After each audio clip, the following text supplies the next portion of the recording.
Hello class, welcome back बच्चों। लो प्यारे बच्चों, स्टार्ट कर रहे हैं नया लेक्चर। बाबू, स्टाफिंग में हम स्टाफिंग प्रोसेस पढ़ चुके हैं। सब सामने देखना, नोट्स मुझे अभी भी नहीं चाहिए। जब चाहिए होंगे तो बता देंगे भाई। आप सामने देखो बेटा, हम स्टाफिंग प्रोसेस की चर्चा खत्म कर चुके थे। टोटल 8 स्टेप से मिलकर बने स्टाफिंग प्रोसेस, जिसमें हमने सबसे पहले स्टेप की चर्चा की थी, estimating man power requirement. Then बेटा हमने बात करी थी रिक्रूटमेंट की और सिलेक्शन की। सबसे पहले एस्टिमेट कर लिया कौन कितने नंबर ऑफ एम्प्लॉय चाहिए, किस किस टाइप का चाहिए। फिर बेटा recruitment, positive step in the staffing process, सारी दुनिया को इनवाइट कर दिया, आ जाओ मेरी ऑर्गेनाइजेशन में जॉब के लिए अप्लाई करो। फिर सिलेक्शन, नेगेटिव स्टेप, याद है वो इंटरव्यू, वो एम्प्लॉयमेंट टेस्ट। सिलेक्शन भी कर लिया भैया कुछ लोगों का। Then placement and orientation, employ को ऑक्यूपाई करा दी उसकी जॉब पोजीशन, इस प्लेसमेंट। ओरिएंटेशन, उसको फेमिलियर करना पूरी ऑर्गेनाइजेशन के साथ, ऑर्गेनाइजेशन के बैकग्राउंड के साथ, प्रमोटर के साथ, सीईओ के साथ, एमडी के साथ, रूल्स रेगुलेशन के साथ, मिशन विजन ऑब्जेक्टिव के साथ, सुपीरियर सबऑर्डिनेट के साथ, सबसे फेमिलियर कर दो, इज ओरिएंटेशन। देन बेटा फिर हमने कहा था ट्रेनिंग एंड डेवलपमेंट देंगे एम्प्लॉय को। ट्रेनिंग एक स्पेसिफिक फील्ड में होती है, generally related to job. Development इंसान की ओवरऑल होती है, और जॉब से इसका कोई लेना देना हो भी सकता है या नहीं भी हो सकता, क्या फर्क पड़ता है। देन बेटा परफॉर्मेंस अप्रेजल, परफॉर्मेंस अप्रेजल मतलब परफॉर्मेंस इवैल्यूएशन। एम्प्लॉय की परफॉर्मेंस को चेक किया जाएगा against certain pre determined standards, और ये वही प्री डिटरमाइंड स्टैंडर्ड्स है जो एचआरएम के दिमाग में चल रहे होते हैं, किस जॉब पोजीशन में इतना पता होना चाहिए। मैं बेटा प्रमोशन एंड करियर प्लानिंग, और मैं हमेशा से बोलता हूँ बेटा इस चीज को कंफ्यूज मत होना, नाम सिर्फ प्रमोशन लिखा है, इसका मतलब नहीं सिर्फ प्रमोशन होगा। नाम में तो प्रमोशन लिखा है, अब रिजल्ट रिपोर्ट तो अच्छी खराब कुछ भी हो सकती है, जरूरी थोड़ी अच्छी हो। अच्छी हो तो प्रमोशन, ना अच्छी हो तो ट्रांसफर या डिमोशन। ठीक है। And last one is, sorry अभी तो दो रहते हैं, परफॉर्मेंस, सॉरी एक ही रहेगा, performance appraisal, then promotion career planning, last one is compensation. Employ free में तो नहीं काम करता, कंपनसेशन देनी पड़ेगी। इट मे बी डायरेक्ट और इनडायरेक्ट, याद आई बात। डायरेक्ट आज मिलेगी, नगद मिलेगी, तो डायरेक्ट। इनडायरेक्ट क्या है, या आज नहीं मिलेगी या नगद नहीं मिलेगी। लाइफ इंश्योरेंस, ऑर्गेनाइजेशन की कार चला रहे हो, ऑर्गेनाइजेशन के फ्लैट में रह रहे हो, या employer contribution to provident fund. याद आ गई बात। प्रोविडेंट फंड पे एक अच्छी खासी चर्चा मुझे लगता है मैंने कर ली थी। कुछ पूछना क्वेश्चन प्रोविडेंट फंड से रिलेटेड तो पूछ लो। हाँ सर। बाबू दो तीन बातें हैं इसमें, दो तीन सर्कमस्टांसेस हैं, ठीक है जी, ले सकते हो।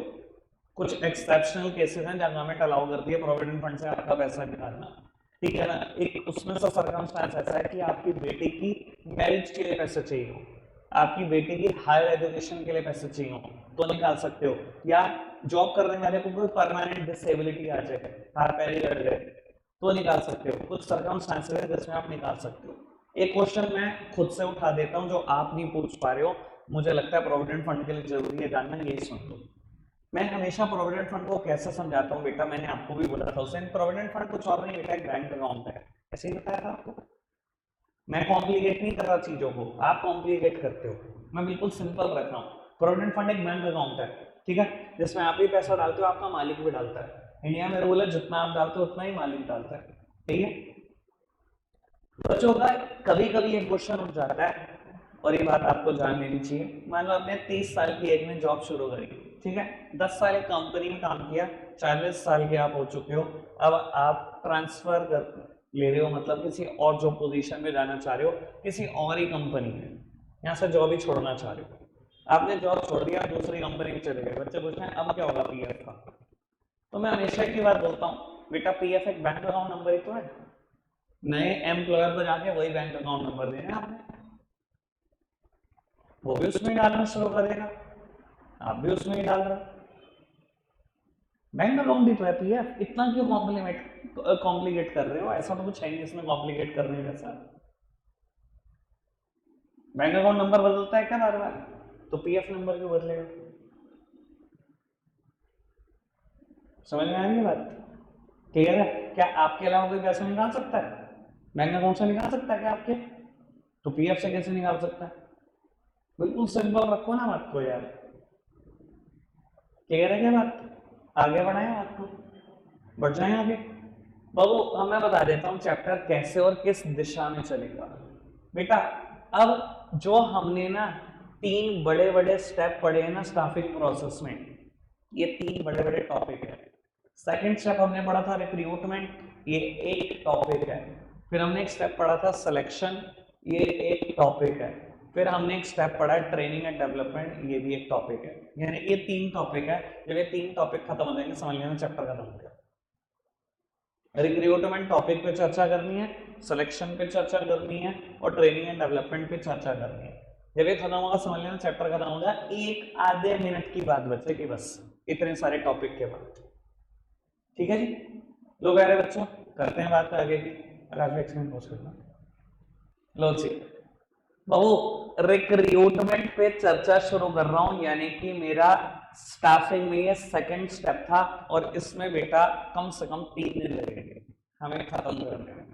ठीक है जी, मतलब तीसरा लेक्चर पूरा नहीं लगेगा, आज का लेक्चर लगेगा, कल का लेक्चर लगेगा, तीसरा लेक्चर पूरा नहीं लगेगा, उसमें सिलेक्शन आधा हो जाएगा। उससे नेक्स्ट डे सिलेक्शन खत्म, अगले दिन ट्रेनिंग खत्म, यानी कि इस वीक में आप स्टाफिंग चैप्टर से भी बाहर निकल जाओ। यानी कि बेटा 1 महीना 2 चैप्टर, अभी तक तो एवरेज ठीक है।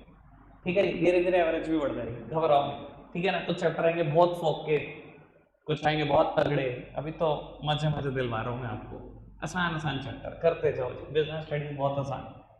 बाबू करते हैं खैर बात। टॉपिक का नाम है बेटा रिक्रूटमेंट। रिक्रूटमेंट की चर्चा करनी है, बेसिक सब जानते हैं रिक्रूटमेंट के बारे में। पॉजिटिव स्टेप है स्टाफिंग प्रोसेस में, क्यों पॉजिटिव होना है सबको पता है। ठीक है, बाबू रिक्रूटमेंट के 2 टाइप हैं, इंटरनल सोर्सेस ऑफ रिक्रूटमेंट और एक्सटर्नल सोर्सेस ऑफ रिक्रूटमेंट।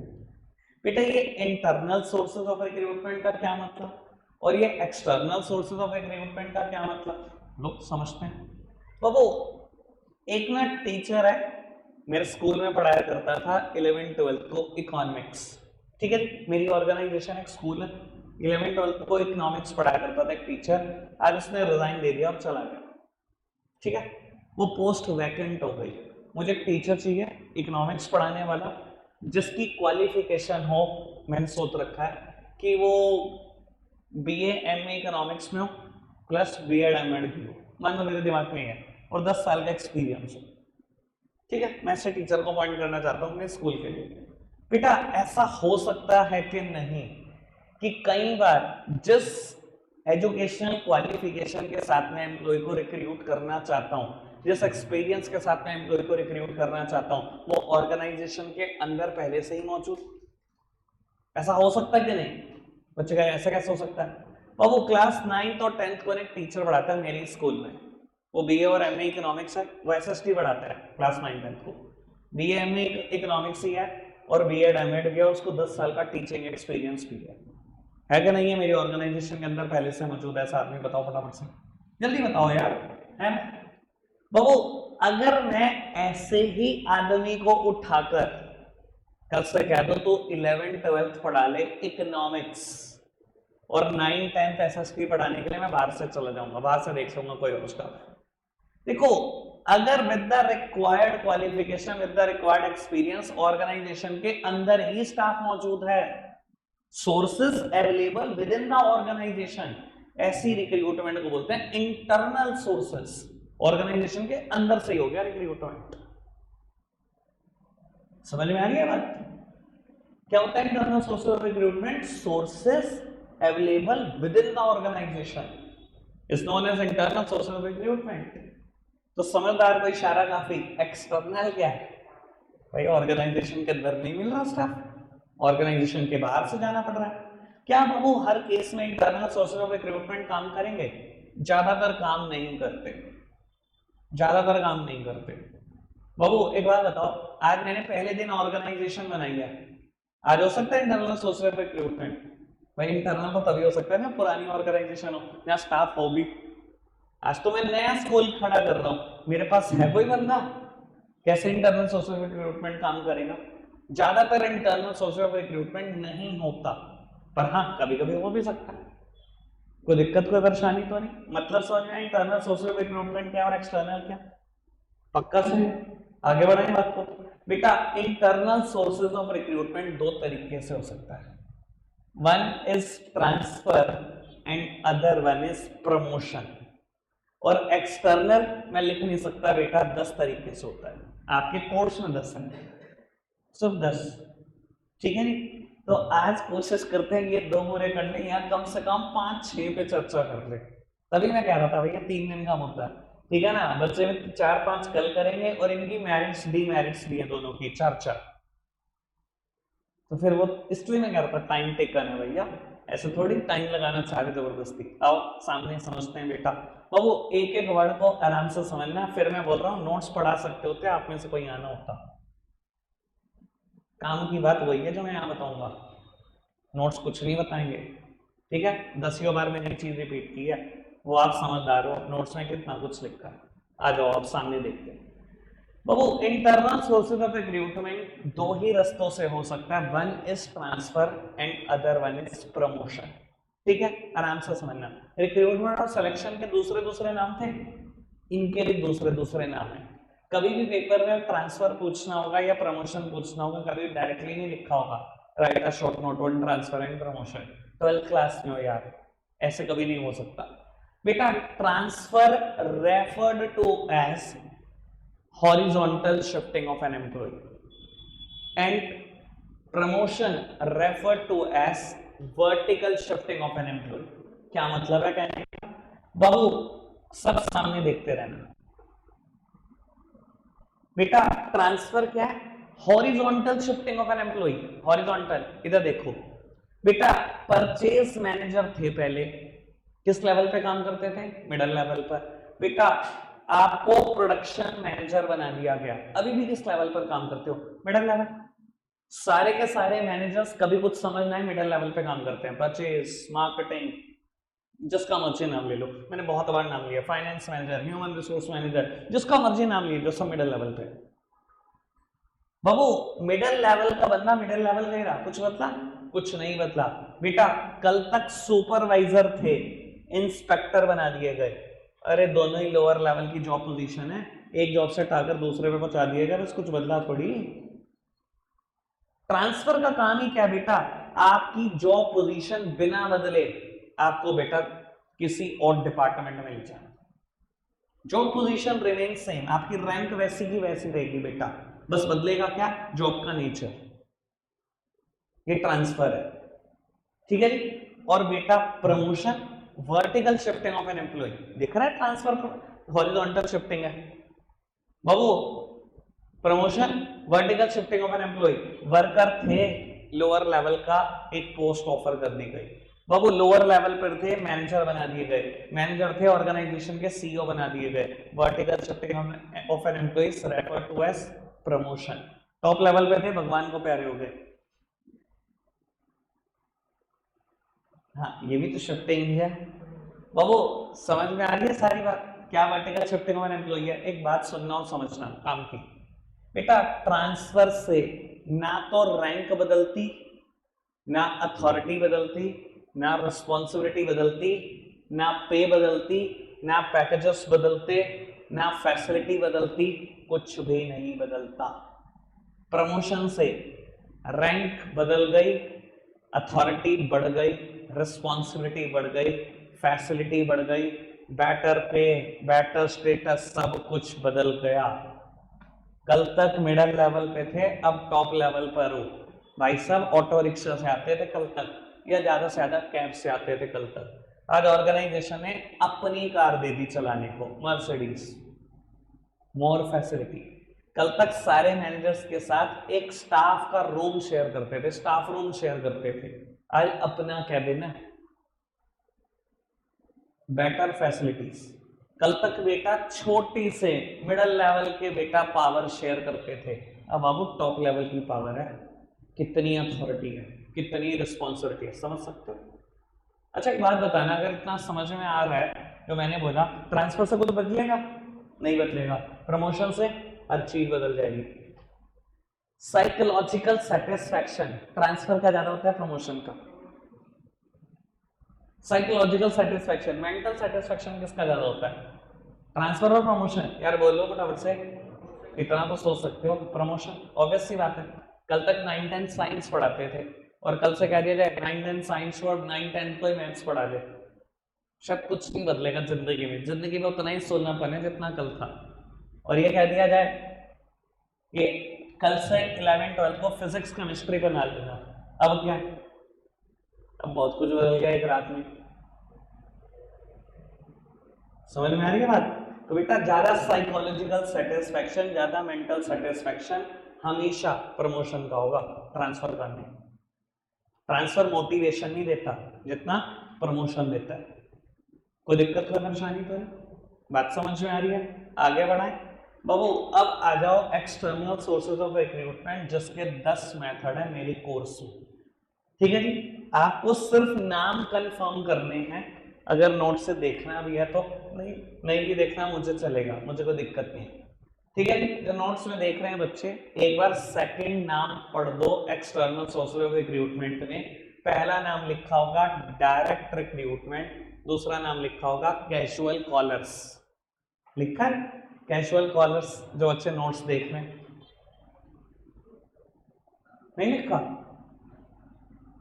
लिखा है क्या कैजुअल कॉलर्स? आओ जी सामने, समझते हैं जरा इसको। कैजुअल कॉलर्स क्या चीज होती है, इधर देखना बाबू। कैजुअल कॉलर्स क्या होता है, मैं कहानी बताकर क्लियर करूंगा। कहानी में कुछ भी सच नहीं है, ठीक है ना? बस इग्नोर करना, कहानी की तरह लेना ताकि बात समझ में आ जाए आपको। ठीक है, मान लो बेटा मेरी सी हो चुकी है और मैं जॉब करने में इंटरेस्टेड हूँ। ठीक है जी, तो मैं एक ऑर्गेनाइजेशन में गया। मैंने कहा जी सीए की पोस्ट वैकेंट है क्या आपके यहाँ पर? मैंने कहा नहीं जी, हमारा तो सीए काम कर रहा है 20 साल से। मैंने कहा कोई दिक्कत नहीं, ये मेरा बायोडेटा है, ये आप रख, जैसे ही जरूरत पड़े मुझे बता। मैंने कहा ठीक है, आपको याद कर लेंगे। उन्होंने मेरा बायोडेटा लग दिया संभाल के। तो मेरी जॉब लगने से पहले मैं ऐसी 20 ऑर्गेनाइजेशन में घूमा। मैंने 20 ऑर्गेनाइजेशन में अपना बायोडेटा दिया। ठीक है, इंडिया जैसी कंट्री जहां अनएम्प्लॉयमेंट इतना है कि सरकार को डेटा पब्लिश करते हुए भी डर लगता है, तो आप समझ सकते हो हालात क्या। मैं अकेला थोड़ी होऊंगा ऐसा घूमने वाला, मेरे जैसे कितने और होंगे। और मैं सिर्फ सीएस की बात नहीं कर रहा हूं, मैं सबकी बात कर रहा हूं भाई। कितने इंजीनियर होंगे, कितने एमबीए होंगे, समझ सकते हो बेटा कितनी पोस्ट है, कितनी पढ़ाई है, कोई गिनती तो है ना? तो एक एक कंपनी में कितने कितने बायोडेटा रोज आते होंगे, आइडिया आपको? समझ सकते हो। आज की तारीख में तो बेटा फिजिकल बायोडेटा भी कंपनियां कलेक्ट करती, ईमेल पे कितने पड़े रहते होंगे आपसे, ये भी आइडिया लगा लो। एक टाइम पर एक दिन में कितनी ईमेल्स रिसीव होती होंगी जॉब के लिए? भाई अनएम्प्लॉयमेंट 25 करोड़ लोगों की है इंडिया में, थोड़ा आइडिया लगाओ कितने डेटा आते होंगे एक कंपनी के से। मैं बहुत ज्यादा दूर नहीं आता, सहारनपुर के छोटे मोटे स्कूल में भाई 300-300 400-400 रिज्यूमे पड़े रहते हैं टीचर्स की पोस्ट के लिए। 300-300 400-400, और मैंने खुद देखे हुए हैं, ये एक्चुअल में लाता है। तो आप सोचो बड़ी बड़ी कंपनी में लेवल क्या होता होगा। अब मान लो बेटा उनके यहाँ पर किसी दिन फाइनेंस मैनेजर की पोस्ट वैकेंट हो जाए और वो इंटरेस्टेड है किसी सीए को जॉब देने में, फाइनेंस मैनेजर बनाने में। और उन्होंने क्या किया, उठाकर डेटा खंगालना शुरू करा कि कौन कौन से सीए इतने रिज्यूमे में। उन्होंने डेटा खंगाला बेटा, 75 लोग निकल आए चार्टर्ड अकाउंटेंट। उन्होंने उठाया फोन और फोन पर कहना शुरू कर दिया कि जी फला फला दिन हम एक इंटरव्यू कंडक्ट करेंगे या टेस्ट कंडक्ट करेंगे, आप प्रेजेंट रहना और ऑन द स्पॉट सिलेक्शन कर लेंगे। सर इसी को बोला गया कैजुअल कॉलर्स। कैजुअली उठाकर कॉल कर दी, इसी से इसका नाम पड़ गया कैजुअल कॉलर्स। यानी कि बेटा कैजुअल कॉलर्स क्या चीज होती है? अनकॉल्ड एप्लीकेंट्स की एक लिस्ट, अनसॉलिसिटेड एप्लीकेंट की एक लिस्ट। वो जो रिज्यूमे है ना बेटा, वो अनकॉल्ड एप्लीकेंट्स ही तो है। आज तक तो कॉल नहीं करी उन एप्लीकेंट्स को आपने, बस उन्हीं में से सिलेक्शन होता है कैजुअल कॉलर्स में। समझ में आई बात? अभी तक मैंने जो बात बोली, मैं कैजुअल कॉलर के लिए एक और बात बोलूंगा वो, लेकिन बेटा 5 मिनट के बाद बोलूंगा, ठीक है जी? 5 मिनट तक मेरी बात सुनो बाबू। मैं थर्ड और नाइन्थ वन बता दूं पहले, फिर मैं बेटा बात करूंगा दोबारा कैजुअल कॉलर पे एक छोटी सी। बेटा थर्ड का नाम देखना क्या लिखा है, एडवर्टीजमेंट मतलब एड, और नाइन्थ का नाम देखना क्या लिखा है, एड ऑन टेलीविजन, ये लिखा है। इधर देखना बाबू, थर्ड में लिखा हुआ है एड और नाइन्थ में लिखा है एड ऑन टेलीविजन। अब आपको दिख रहा है नाइन्थ कितना स्पेसिफिक है, सिर्फ टीवी एड की बात करता है, और थर्ड कहता है एड। क्या अगर ये नाइन्थ ना लिखता, इस एड में सारे एड कवर हो जाते, पर इसने जान के स्पेसिफिकली लिख दिया एड ऑन टेलीविजन, यानी कि थर्ड में फिर आएगा क्या, ad on all platform except TV. अब टीवी वाला ऐड तो नहीं आएगा ना थर्ड वाले पॉइंट में, यानी कि एक्चुअली में ऐड कौन से कवर होंगे, add on newspaper, business magazines, यही तो कवर हो जाएंगे। समझ में आ रही बात? इधर देखना बाबू, थर्ड पॉइंट है ऐड, यानी कि अगर मैं थोड़ा स्पेसिफिक होकर बोलूं तो add on the newspaper and the business magazines. बेटा इन अ मॉडर्न डे टू, आज भी बेटा इसकी यूटिलिटी खत्म नहीं हुई। न्यूज़पेपर से आज भी बड़ी सारी रिक्रूटमेंट की जाती है टीयर 2 और टीयर 3 सिटी में, छोटी सिटीज में रिक्रूटमेंट आज भी इनके थ्रू होती है। आपको पता है बेटा न्यूज़पेपर में एक पेज आता है क्लासिफाइड करके, कभी सुना है? आपको न्यूज़पेपर उठाकर देख लेना बेटा, एक पेज आएगा जिसमें होगा क्लासिफाइड लिखा हुआ, सिर्फ नौकरियां होंगी उस पेज पे और कुछ नहीं होगा। स्पेसिफिक पेज होता है न्यूज़पेपर में क्लासिफाइड का, सारी नौकरियां उसी पे पब्लिश होती है, किस किसको कहां कहां पर रिक्वायरमेंट। समझ में आ रही है बेटा बात? कोई दिक्कत कोई परेशानी तो नहीं? इसके लिए ऑर्गेनाइजेशन को पे करना पड़ता है 100%। मैं आपको बता देता हूं बेटा कितना पे करना पड़ जाता है। आपको पता है बेटा, आपसे भी 11th क्लास में और 12th क्लास में इंग्लिश में बेटा एडवर्टीजमेंट लिखवाए जाते हैं, एंड वर्ड लिमिट इज 50। लिखे आपने? सबने लिखे हैं? पता है वर्ड लिमिट 50 क्यों है? Why not 100, why not 150? Sir जितना लिमिट में लिखोगे उतना कम पे करोगे। एक बहुत टाइम की बात है, मेरे पिताजी की एक्टिवा में प्रॉपर्टी के पेपर थे, पेपर गायब हो गए, ठीक है जी, और एफआईआर करानी थी, ठीक है जी, और हमें प्रॉपर्टी बेचनी थी, ओरिजिनल पेपर नहीं थे, तो न्यूज़पेपर में निकलवाना पड़ता उसके लिए पहले कि वो पेपर कहाँ खोया, कैसे खोया, और साथ में एफआईआर की कॉपी, ठीक है ना अच्छी। तो मैंने न्यूज़पेपर में निकलवाया था, मुझे अंदाजा है 21-22 वर्ड थे शायद, और मैंने उसके लिए पे किया था 1800-1900 रुपये। उस टाइम पर हो गए होंगे इस बात को 6-7 साल। अब आइडिया ले लो बेटा, एक सिंगल वर्ड कितना कॉस्ट करता है। तो अगर ऑर्गेनाइजेशन ने अपनी वैकेंसी को पब्लिश किया है तो क्या पे नहीं किया होगा? पे किया होगा। अगर 20-22 वर्ड भी लिखे हैं तो 2000-2200 रुपए खर्च दिए होंगे, पर वर्ड एवरेज ले लेते हैं 100 रुपए की, इतने पैसे खर्च भी हुए होंगे, ठीक है जी, समझ में आ रही है सबको बात? और बाबू 9th एग्जाम्पल में लिखा हुआ, मतलब एड ऑन टेलीविजन में कुछ बात लिखी हुई है, पढ़ने से पहले पहले मेरी बात सुन लेना बेटा। अगर टीवी पे किसी वैकेंसी का ऐड दिया जाए, टीवी ऐड तो आज की तारीख में आपको पता है कुछ करोड़ से तो शुरुआत है बेटा, करोड़, 1.5 करोड़, 2 करोड़ से तो शुरुआत ही है। चले जाओ तो बेटा एबीपी न्यूज ऐसे चैनल पे चले जाओ तो बेटा 5-7 करोड़ के नीचे आ जाओगे एक ऐड करने में, वो भी कुछ सेकंड्स का, 5-4 सेकंड के ऐड में 5-7 करोड़ रुपए लग जाएंगे। आइडिया शायद सबको होगा इस चीज का, कुछ करोड़ से शुरुआत है, ठीक है। अच्छा एक बात बताओ, आपको ना अगर ऑर्गेनाइजेशन पे कर रही है, बहुत ज्यादा पे कर रही है, अब मैं एक बात कैजुअल कॉलर पे बोल रहा हूँ, फिर स्ट्रिक्ट रहूंगा बेटा अपनी बात पर, एड ऑन टेलीविजन पर। बेटा जनरली एक्सटर्नल सोर्सेस महंगे होते हैं, जनरली देखो इंटरनल में पैसा नहीं लगता। मेरी ऑर्गेनाइजेशन में 9th-10th एसएसटी पढ़ा रहा है टीचर, मैंने उससे कहना कल से 11th-12th पढ़ा इकोनॉमिक्स, मेरा पैसा लगा ये बोलने का? प्रमोशन में पैसा लगता है क्या? ट्रांसफर में पैसा लगता है? मैंने कहा तो 9th-10th एसएसटी पढ़ा रहा है, कल से 9th-10th को मैथ्स पढ़ाई, पैसा लगा मेरा बोलने का? इंटरनल सोर्सेस जनरली सस्ते होते हैं, बहुत सस्ते होते हैं, बहुत ज्यादा सस्ते, पैसा ही नहीं लगता भाई, एक सिंगल पैनी नहीं लगती। और एक्सटर्नल सोर्सेस जनरली महंगे होते हैं। मैंने एड से भी दिखाने की कोशिश करी, एड ऑन टेलीविजन से भी दिखाने की कोशिश करी, समझ में आ गई सबको ये बात? एड से भी दिखाने की कोशिश करी, एड ऑन टेलीविजन से भी दिखाने की कोशिश करी, but casual caller is a exception. Casual caller में भी पैसे नहीं लगते, वो एक एक्सेप्शन है। कैजुअल कॉलर में पैसे लगे, उनके पास वह डेटा पड़े तो उन्होंने फोन मिला दिया, अब आप लोगों को पैसे लगे, आप तो दुख दो, फिर क्या बोलूं मैं आपको, बात समझ में आ रही है? एक्सटर्नल सोर्सेज जनरली महंगे होते हैं, एक आध एक्सेप्शन है, एक एक्सेप्शन मैंने बता दिया कैजुअल कॉलर्स। कोई दिक्कत कोई परेशानी तो नहीं? अब आ जाऊं एड ऑन टेलीविजन पर, एक मिनट के लिए मित्र देखो। बाबू मुझे एक ऐसी कंपनी का नाम बताओ जिसका आपने टीवी एड देखा और उसने किसी वैकेंसी का जिक्र कर रखा हो, फटाफट से बताओ। कभी देखा है किसी ने? मैंने भी नहीं देखा, आपने देखा तो बताओ।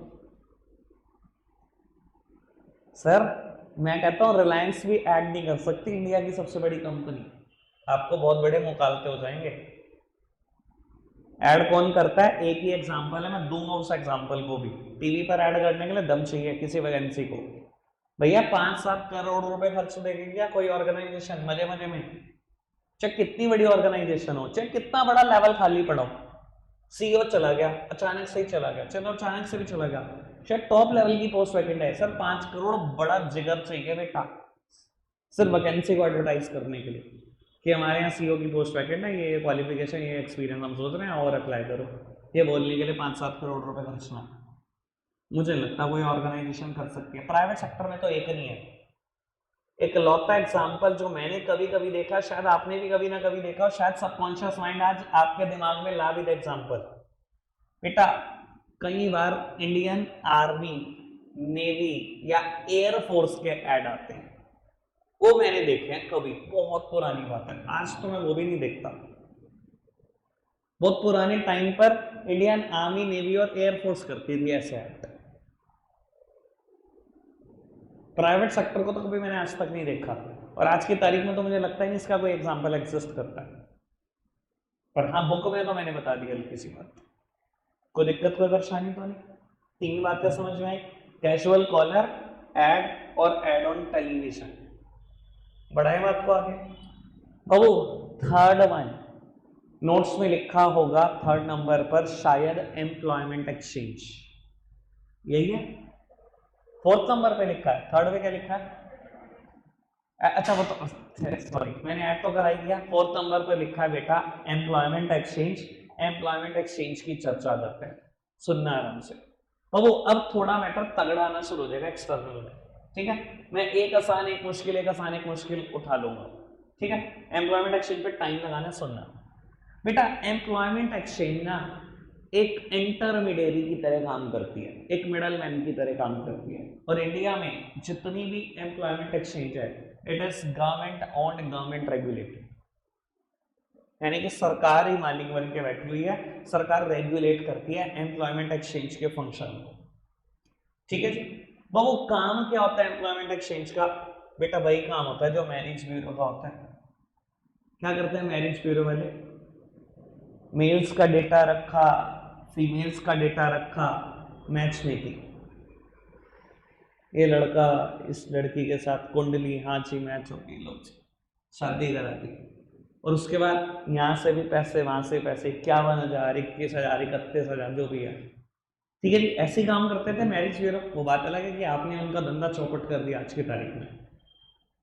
आप 9th क्लास में शुरू हो जाते हो, 9th भी खैर में बहुत आगे पहुंच गया, बच्चा छठी में शुरू हो जाता है, छठी के बच्चे बताते हो मेरी गर्लफ्रेंड है, मैं कब जा मर जा डूब के, गर्लफ्रेंड की स्पेलिंग आती नहीं तुझे? लो जी, वो बात अलग है, ठीक है ना जी? आपने बंदा चौपट कर ही दिया पूरी तरीके से। बाबू मैरिज ब्यूरो का काम समझ में है, यही तो करते हैं सर। एम्प्लॉयमेंट एक्सचेंज भी यही करती है, जॉब सीकर्स का डेटा रखती है। जॉब सीकर्स समझते हैं, जिनको नौकरी की जरूरत है, और एम्प्लॉयर्स का डेटा रखते हैं। और मैच मेकिंग करते हैं और दोनों तरफ से पैसे। सुनना जरा आराम से, मैंने कहा है इस पे मुझे टाइम लगाना है, जिस पे लगाना है वो लगाना है, जो डिटेल में समझाना है वो समझाना ही है।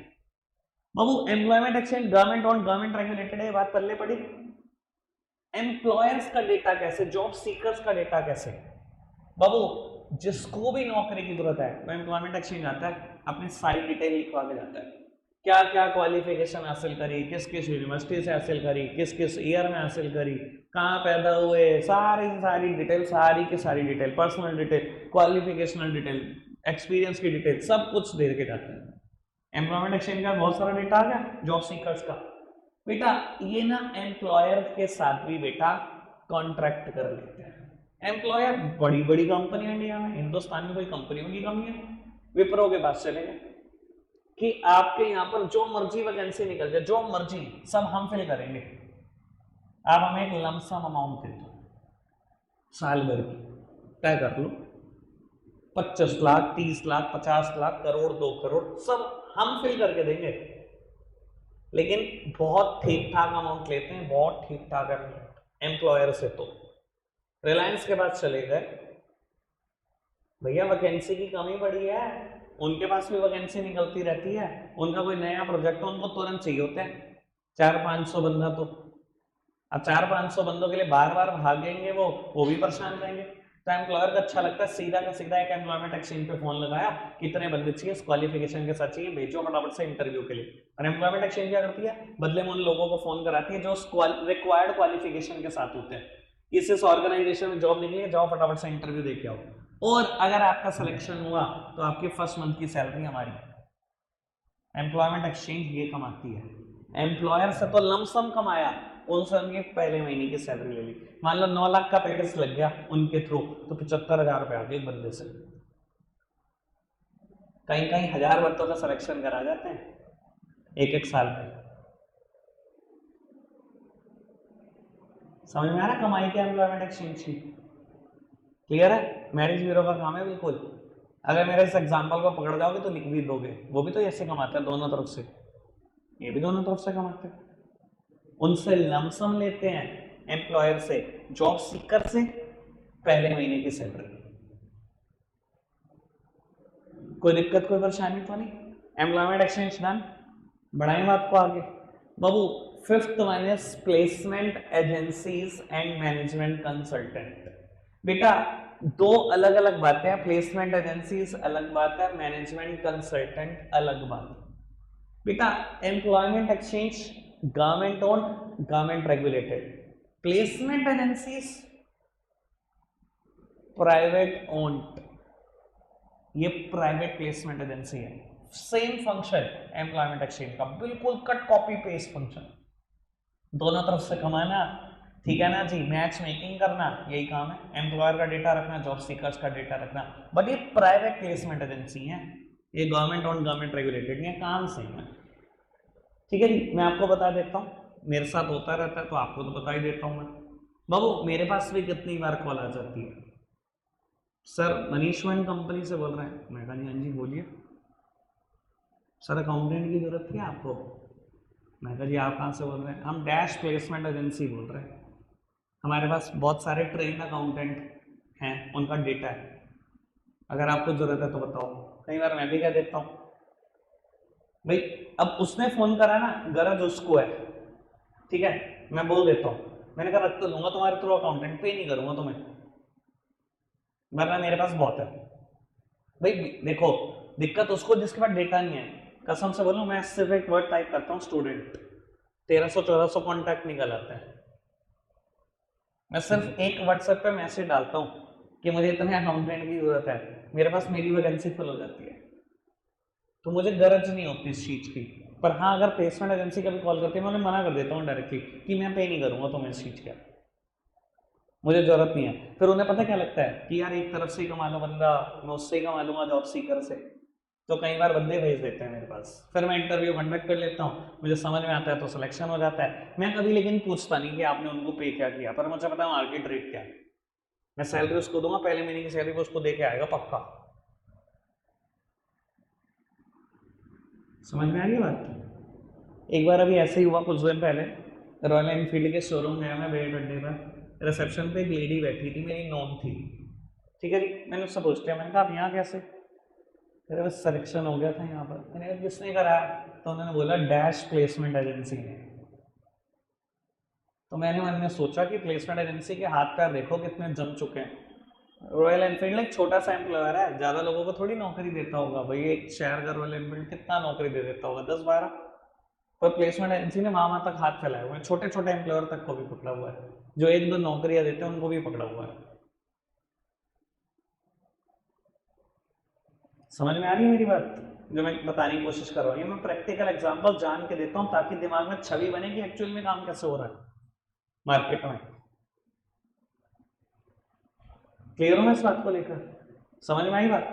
बाबू मैनेजमेंट कंसल्टेंट में फिर कौन आता है ये तो समझ में आ गया। एम्प्लॉयमेंट एक्सचेंज बस गवर्नमेंट और गवर्नमेंट रेगुलेटेड है। प्लेसमेंट एजेंसीज प्राइवेट है, काम सेम है, चार्ज करना वो सब सेम है। अब प्लेसमेंट एजेंसीज तो समझ में आ गई। मैनेजमेंट कंसल्टेंट है बेटा प्रोफेशनल बॉडीज, प्रोफेशनल बॉडी बेटा इंडिया में बहुत सारी प्रोफेशनल बॉडीज भी हैं जो जॉब दिलवाने का काम करती हैं। मैं सिर्फ नाम बोलूंगा और आज के लिए रखेंगे इतना ही, ठीक है ना? नाम बोल देता हूँ कौन कौन जॉब दिलवाता है। Institute of chartered accountant of India, institute of company secretary of India, institute of cost and management accountant of India. बेटा कॉमर्स साइड के बाद तीन बड़े, कॉमर्स साइड से निकले हुए तीन बड़े रेप्यूटेड कोर्सेज हैं ये, CS CS CMA। 12th के बाद देखना आप में से कहीं साथी आपके कर रहे हैं, तीनों बड़े रेप्यूटेड कोर्स है। इनके जो इंस्टीट्यूट है ये भी जॉब दिलवाने का काम करते हैं। कैसे दिलवाते हैं, क्यों दिलवाते हैं, ये सब मैं बात करूंगा लेकिन कल, क्योंकि ये मेरा 10-12 मिनट का मुद्दा है, इस पर टाइम खर्चना है मुझे। ठीक है जी, रखेंगे आज के लिए इतना ही प्यारे बच्चों। बाय।